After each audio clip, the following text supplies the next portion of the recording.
What's up, legends? Another week, another hype watch. All right, so we're gonna get right into this because we got a lot of stuff to actually talk about. And one big thing at the end, I kind of like I told you so type of thing, but not really bad. So starting right off, we have Threads of Time.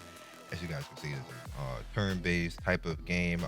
It is a lot like if you guys remember Chrono Trigger. It seems to be like very much like a love letter to the Chrono Trigger. I'm definitely looking forward to this game because I love Chrono Trigger. It's one of the RPGs that I played the most outside of Final Fantasy 7. So I am looking forward to this one and whatever they got going on in this game. It looks like it's going to be amazing. They're going to have a lot of fun with it. So like it's like the time travel stuff and all that. Like I just really looking forward to it. So hopefully it'll be a really big hit. I want it to be. I want the public to really take to this game so we get more stuff like this just just saying so next up, not doing this, there you go. Next up, oh, I messed up. No, I didn't. Death Tower. I actually mentioned this a little bit before, but we're gonna mention it again. uh there's a demo for this to actually play this game. I'm gonna run it back a little bit on this game is amazing. It's like probably like it should be hype of the week. To be honest with you, it's not, but it should be hype of the week. It's just that good. It's like a Super Nintendo game, but more modern, and it's roguelike. You guys know I like the roguelike games where it forces you to be tactical and like better and good and all that type of stuff. Like I deeply am impressed by this game, and hopefully it'll be another game that'll be hype for you guys, PC wise. So you can play the demo right now if you wish. Hop in there, be something that you like. Slavic Punk over Old Timer. I like the cyberpunk genre. I didn't know that I would like the cyberpunk genre, so I'm not gonna be like I was always up on it. But apparently I used to like Shadowrun, and that's considered cyberpunk. Again, this is kind of like an over the top type of cyberpunk game, so it might be something that you can hop in and actually enjoy it. Uh, I don't know why it got mixed reviews because I've been like researching this game and then studying, and I got like my email on it as well. But I wanted to put it out there for you guys so you can take a look at it. And it reminds me a lot of Cyber Run, so might be something that you guys could hop in, mess around with. Next up is Simulacra. Now you guys know I like looter shooters. Like I literally played First Ascendant until like I had to take a break from it. We gonna come back though when Freyna comes out, the Ultimate Freyna. In fact, I already started prepping for Ultimate Freyna. Just a hint, and I said it on Twitter too, and people started liking and commenting on what I said. You're probably gonna need base Freyna to be somewhat built to do her quest because she's coming with a quest, and you're probably gonna need her to be somewhat built. So just do it now. Like you don't have to spend mad resets into her. Like give her like 2 or 3 so she can be like a little bit tanky and have a little bit of her power out there so she can actually survive something. Granted, it may feel like it's a little bit wasted because you're gonna be actually building and getting into Freyna, but at least do something like a reset or 2 so you'll be able to actually do the content. Because the bunny fight, that was back in where everything was new, and I literally had to just go and build Ultimate Bunny. Like to go and do it and then build her so I could actually take on that fight. So it's not going to be that easy to do that. Obviously, they said that this getting Freyna is not going to be easy. So your best bet is Ultimate Freyna. Your best bet is going to be, doing that. And I'm just letting this rock a little bit so you can see it. It does have a download right now. So I'm keeping an eye on this to see if this is going to be like the next looter shooter that's going to be really good. And then the person actually, the guy who makes it, he tweeted about it, which is how I found out about it on the dev tweet, because I'm on the dev tweet because I'm a dev. And I'm actually, no, we'll talk about that then. Anyway, so yeah, hop to it. Monarchy, I swear that I've actually played this game before. I don't think it was called this. Maybe I played a game that's like this, but is going to be coming out November the 6th, and you're pretty much like a king, and you have to lead troops and like build up your city and survive and stuff like that. And then as long as you can, and again another roguelike where you just kind of like just have to use skill to get through things, and then ingenuity and making builds and all that type of stuff. Seems like a cool basis for a game, so I want to put it out there. Next up, obviously, is Diablo. Now, from the point where you're looking at this is the ninth now. Yeah, it's the ninth. It's the fourth. I'm sorry. Where did I get the ninth from? Anyway, it's the fourth right now. It's gonna be coming out in 4 days. I'm already good to go and ready for it. Interesting enough, just to let you guys know, Diablo 4 is on Game Pass. Those of you who wanna hop onto that. It is not on Diablo 4 Vessel of Hatred is not on Game Pass. You have to pay the money difference to actually upgrade and be able to actually use that, which is weird. I know, you're like, bro, why we like? However, if you have Game Pass, you can just pay the difference, and it'll be cheaper.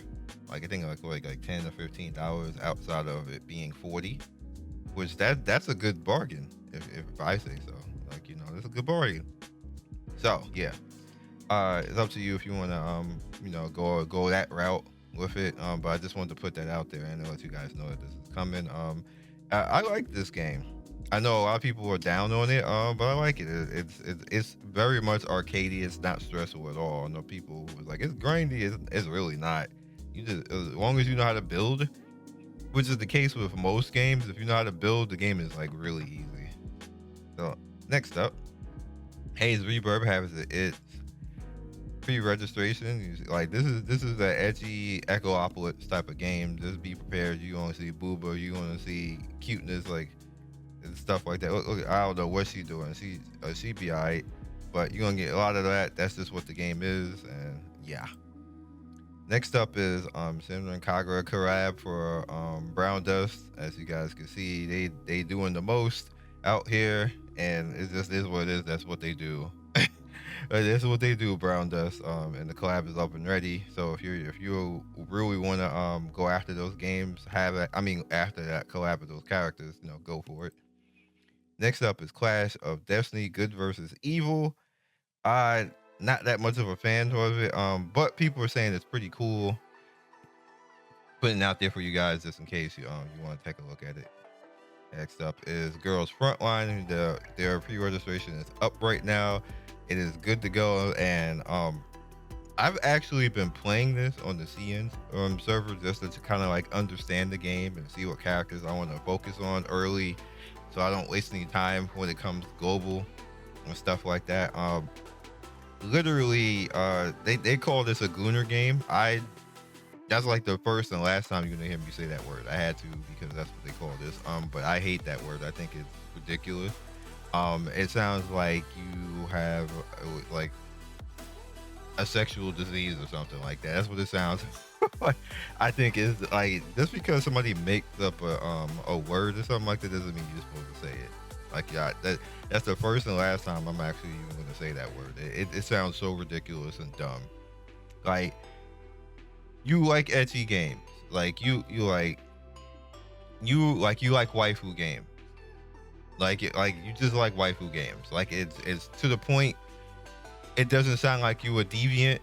It doesn't sound like somebody is disrespecting you. You're some type of sexual nerd or something like that, and you're a degenerate or something like that. You just like waifu games. Why this can't be that? Why we had to come up with this next word that sounds even worse than waifu games? And then people just be laughing, proud of it. The internet's weird. Y'all don't follow that word. Don't call yourself that. It is like nobody gets any props calling themselves that. You just don't. You just look weird. Just please don't. It's bad. RF online next. We got something. They talked about this a year ago, dog. And this finally a site now. You can't really do anything with the site outside of this. And I actually mentioned it before. It's been a long time. I'm not sure if they're gonna do anything. This is Netmarble. They probably put this on the back burner right now because they're gonna do something. They've done it already. But in concept, I definitely want to speak on this again because this was a fun game. It's an OG game, by the way. It's one of the first MMOs that was popular PC wise anyway. It was cool. It was cool to have a mech and then run around and have a quest line. It was like one of the first mech MMOs, to be honest. So we'll see. We'll see what happens if it's just dead in the water because it's been Tokyo Game Show. It's been the German Game Show. We got one more coming up before the Game Awards as well. So we got two big events coming up, and we'll see if this somehow appears.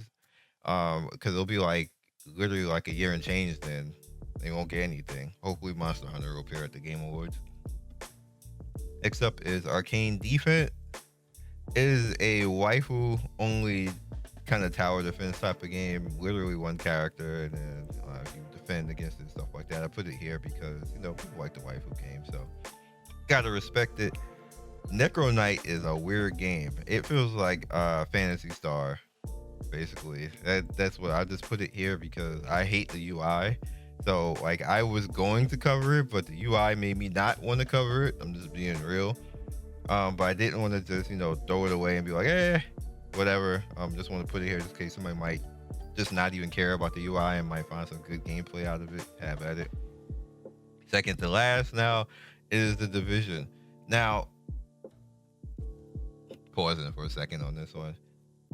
Problematic with this game is that Ubisoft might be going bankrupt right now, so we may never even see this game. It had a beta back in March. That's a long time ago, dog. And then they wouldn't hardly let people cover it. Some people could cover it. They were doing that favoritism, content creator type of nonsense, which our OSL companies don't do that because majority of the people that you show favoritism for will just end up not even covering your game, and then your game is just left sitting there, and then it's a feel bad type of situation. Wuthering Waves. It's literally what's happened to Wuthering Waves right now. They had favoritism with content creators, and those creators are not covering the game, which makes the game less popular, which means new creators aren't going to cover the game, which means there's barely anybody covering the game outside of people being drama. And that means that there's no goodwill coming and nobody actually playing. That's the same thing that's going to happen here.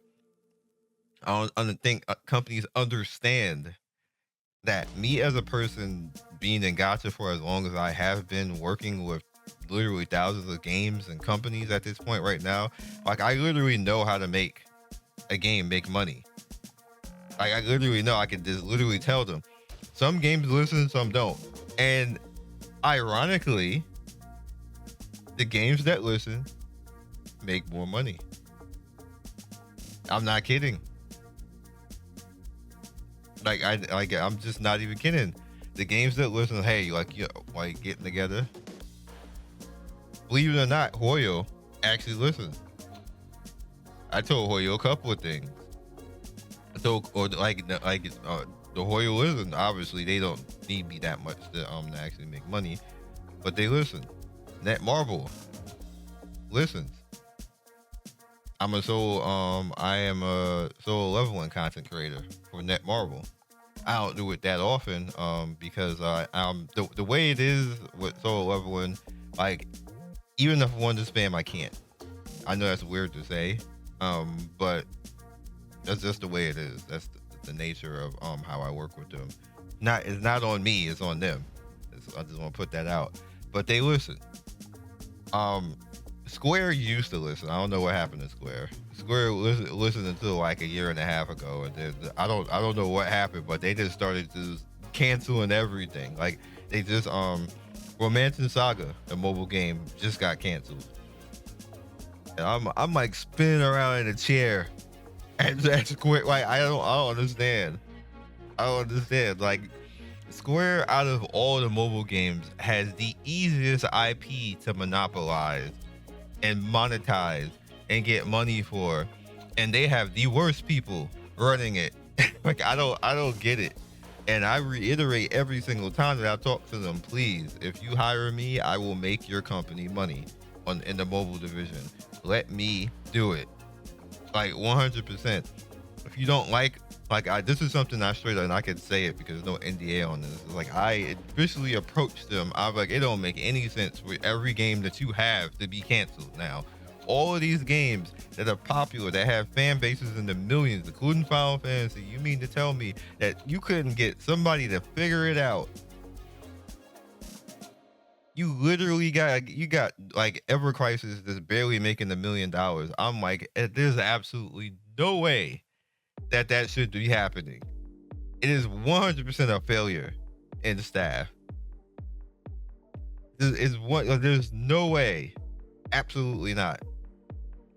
Irony again, the things that I've said for Ever Crisis to do that I personally told them, they started doing now. And now Ever Crisis is amazing. I'm sitting there like, bro, I should have like got contracted to be paid because you're doing all this crap now. Like, the hell with this content creator, Squaresoft content creator advisor BS. Like, yeah, I should be paid for that because you're literally doing the stuff I said to do before. But I'm happy that Ever Crisis is bouncing back because Final Fantasy VII is one of my favorite games, and I could not understand, including Brave Exvius, like how like Brave Exvius is done now, but you have every IP of Final Fantasy that you have control of, and you just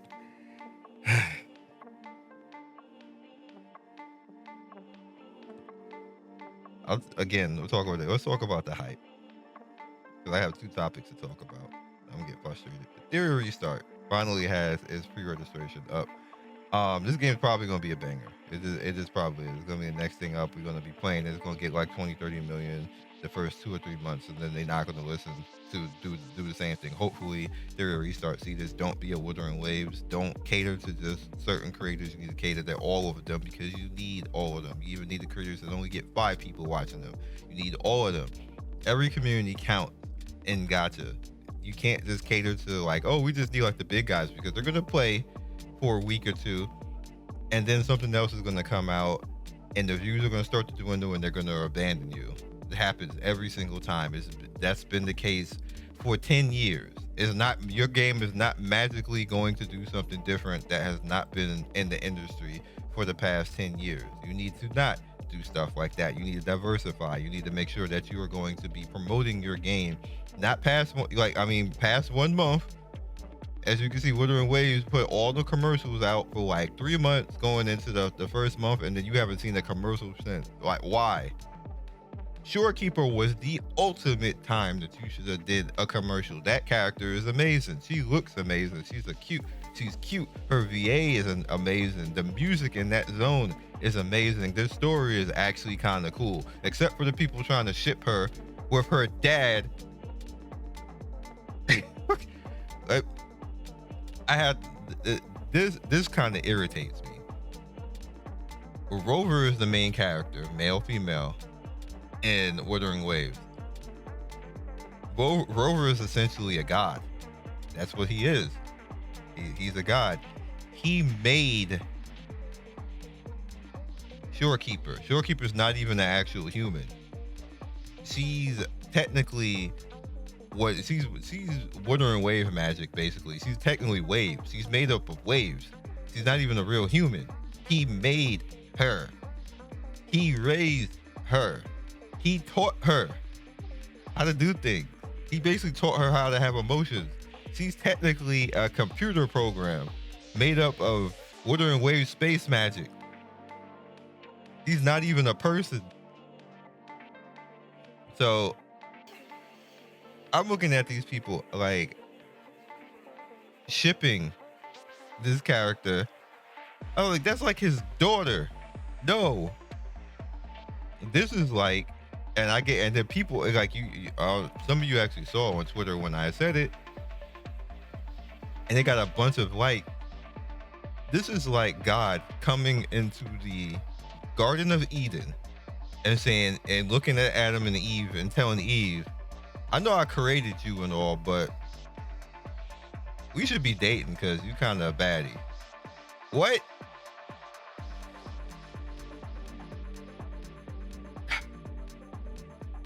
I said it before, the internet, y'all weird.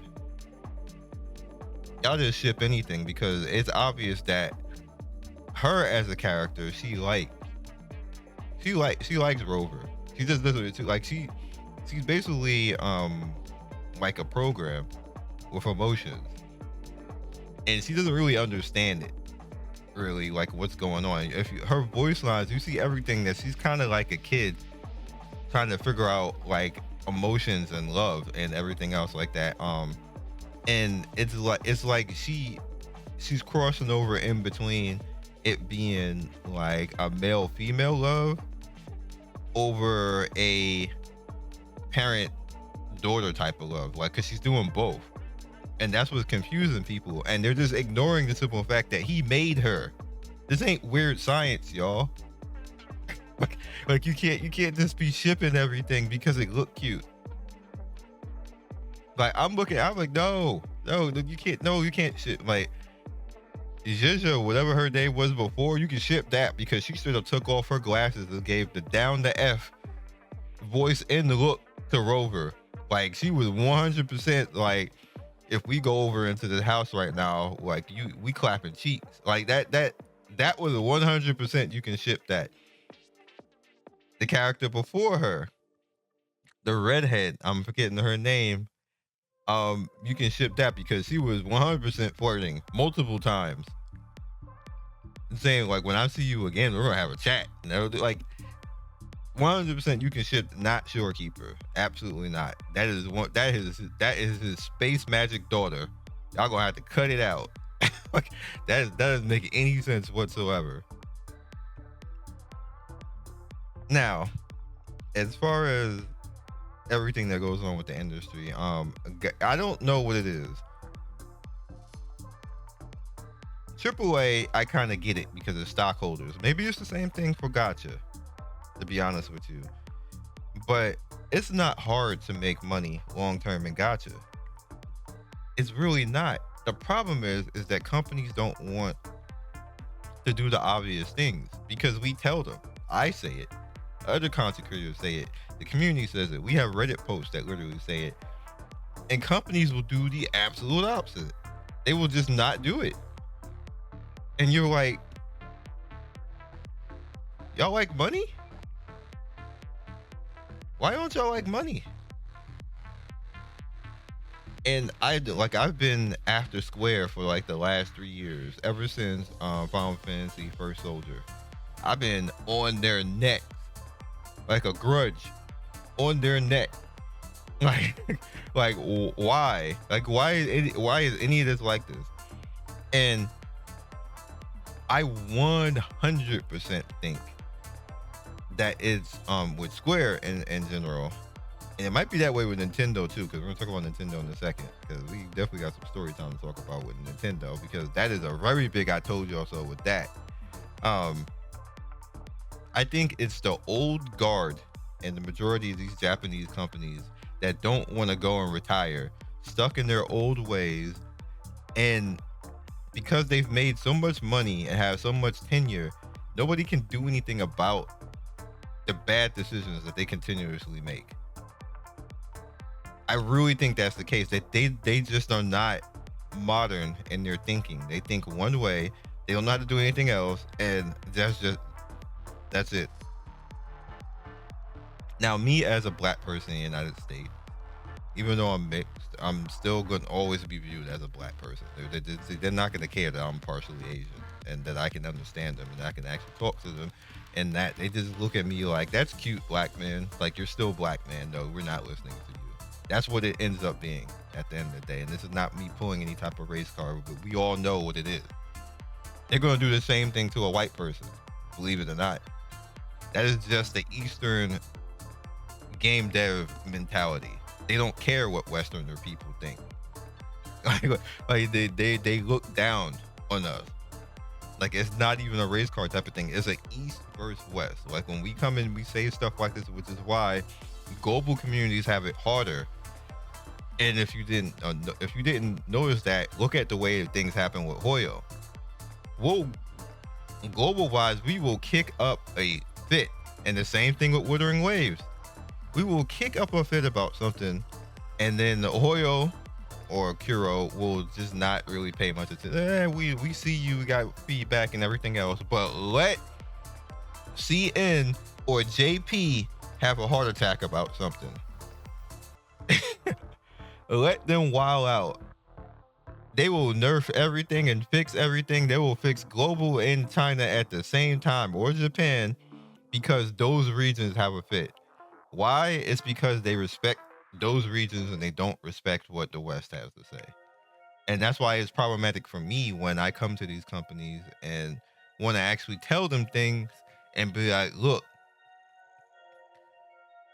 on top of me being a black person, I'm from the United States. So I have 2 strikes against me already off the bat, that I am a Westerner and I'm a black Westerner on top of that. So when I come to Square and say, hey, you would make money doing this, they be like, broke black man, what you talking about? I'm not even kidding. They're not gonna say that, but that's the way that I'm viewed. Like you United States people think you know everything, basically. When I'm just trying to save them money and to save their company from bad choices, because obviously they don't have anybody to run global mobile stuff correctly. They just don't. It's bad. Like, literally, like, every game has been canceled. You would think at a point that somebody over there would be like, same thing with Bandai. Ironically, Netmarble does better, and everybody thinks Netmarble is the worst, and they're not. Their games still exist. Granted, they do lose them, probably half of them, but they have games that still exist, that still make money. When you look at Square, did you know Square has EOS 59 mobile games in the past 10 years? 59. Netmarble has EOS 21. We just talk about Netmarble all the time.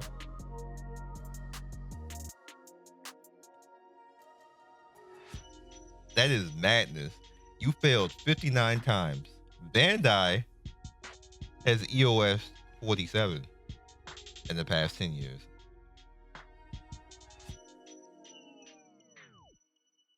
I swear to God, I could, if I ran a company, and you tell me that you failed 47 times and nobody got fired, bruh. If I ever get to the point which I'm trying to do, where I make a game and I make a gacha game, and I have somebody running it, if they fail twice, they're fired. You get 2 times though. You don't even get 3 strikes. You get 2. 47 and 59?